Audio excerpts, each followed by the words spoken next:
Hello বন্ধুরা, আজ প্রথমবার আমি তোমাদের সাথে ভয়েস ওভার ভিডিও শেয়ার করছি।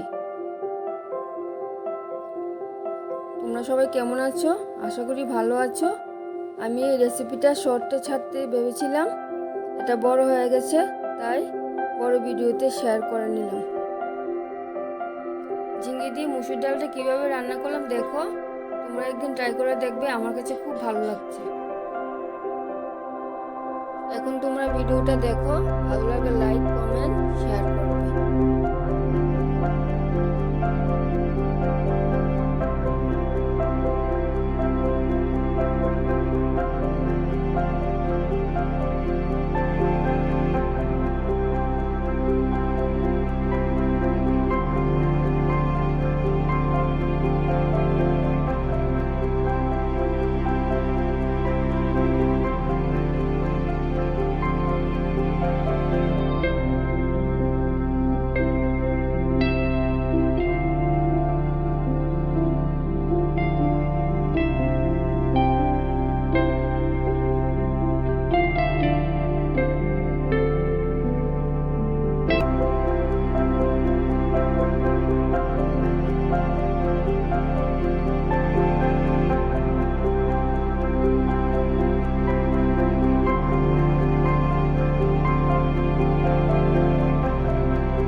ভালো থাকবে বন্ধুরা, নেক্সট ভিডিওতে আবার তোমাদের সাথে কথা বলবো।